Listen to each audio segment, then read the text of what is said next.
Good afternoon, ladies and gentlemen. It's Hasbro TV here, and I'm back here with another video talking about Antonio Conte again. Okay, so there's been a lot of murmurings from Spurs fans who I follow or who follow me, blah blah blah, who are saying stuff like, "We shouldn't back Conte until he commits to a new contract, until he signs a new contract. We shouldn't give Conte the money to sign these players, blah blah blah." Okay, let's get this one thing straight, yeah.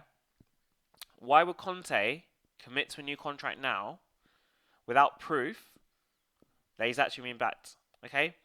Why would he sign a contract or an extension or whatever this is before the January transfer window ends without any proof that the club actually going to contact him, protect, back him, right? But think about it. Obviously, when he signed this deal initially at Tottenham for 2 years, he was probably sold a dream. Oh, we're going to sign this player for you. I mean, don't forget all the talk in the time of Bastoni, for example. We'll decide this player for you. Oh, the squad needs X, X, and X. You want X, X, and X. We'll give you X, X, and X. Well, we look what happened in the summer. Behind his back, the club went and bought Jed Spence, who, I'm sorry, I don't care what anyone says. He clearly didn't want Jed Spence because the guy's had like one sub appearance in the Premier League, and yeah, maybe one sub appearance in the Premier League, one in the cup. That's about it, really.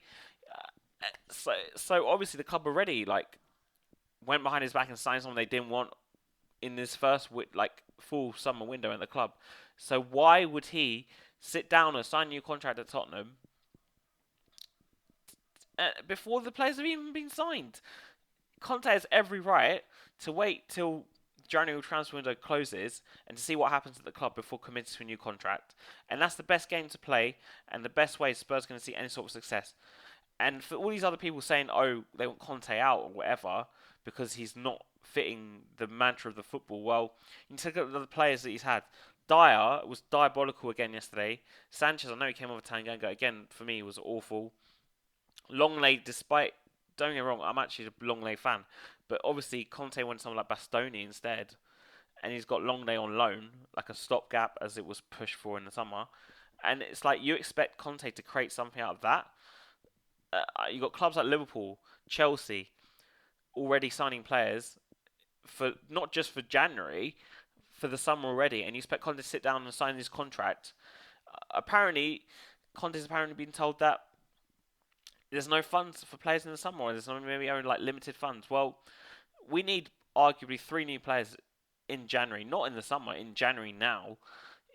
Again, I'll bring up Dyer, but it's like we need a centre back so badly. It's actually unbelievable.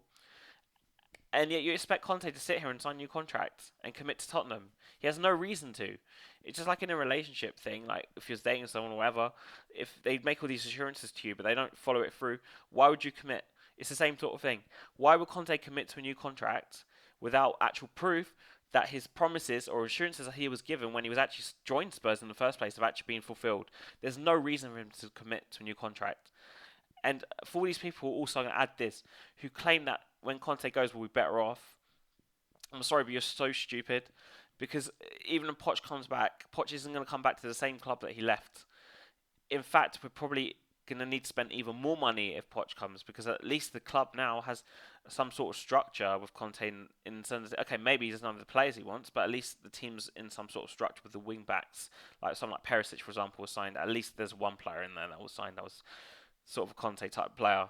But it, he has a right to distrust the board and not sign a new contract. Conte, it's like I said, Spence is the biggest example of that.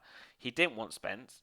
He clearly wanted like a top class right wing back or someone at least who was half decent and a senior player, not like a youngster.